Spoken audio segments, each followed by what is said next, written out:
Oh no, I made a mistake. Hello, hello, hello! ニコニコチャンネルのニックです。English レッスンのパート2です。スタート！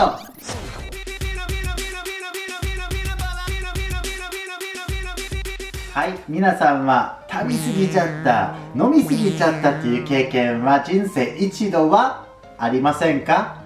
そうですね、今回はそんな時に使える動物に関する英語フレーズを紹介したいと思います。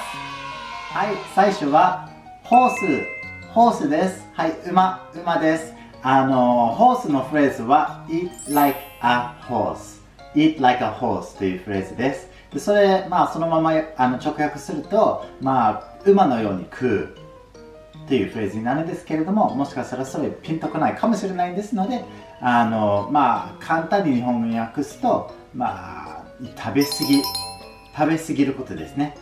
で、私は留学の時よく日本人の友達と一緒に焼肉食べ放題よく行きましたけれども、でその時はいつも食べ過ぎちゃう eat like a horse で例文に言うと I went to all you can eat yesterday and I ate like a horse and I felt sick afterwards それ日本語にすると昨日友達と一緒に食べ放題行きました。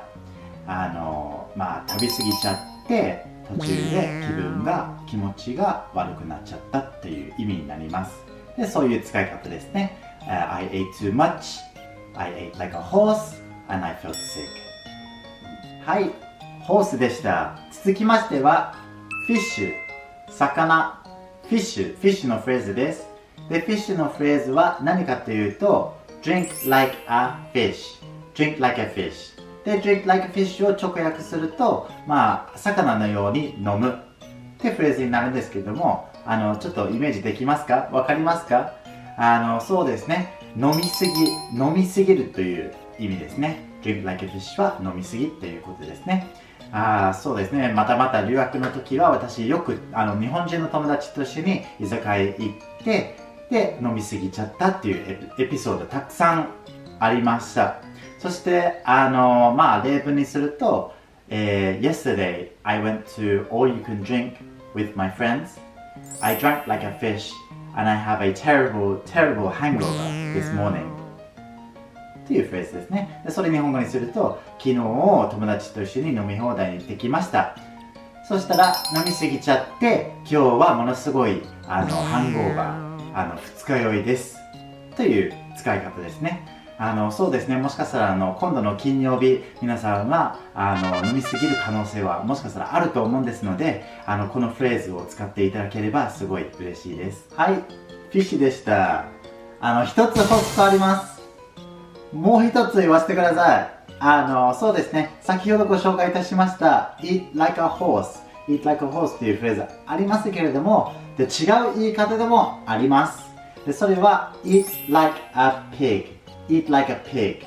もしかしたら皆さんイメージできると思うんですので、多分そこまで長い説明はいらないと思うんですけど、千と千尋そのスピリティドウェイというジブリの映画ありますよね。でその映画の中でそのお父さんとお母さんものすごい食べてで結局豚になるってシーンありますよね。でそれはそのようなイメージですね。eat like a pig は eat like a horse よりちょっと汚いイメージ。本当にもうがっつり食べるというイメージありますので、そういう使い方もあります。ちょっと分かりにくいと思うんですけれども、ぜひ今度食べ放題に行った時は eat like a horse でも eat like a pig でも使ってみてくださいね。そうですね。今回の英語フレーズでした。いかがだったでしょうか？これからも頻繁に英語フレーズを紹介していきたいと思いますので、よろしくお願いします。それでは次回でバイバーイ。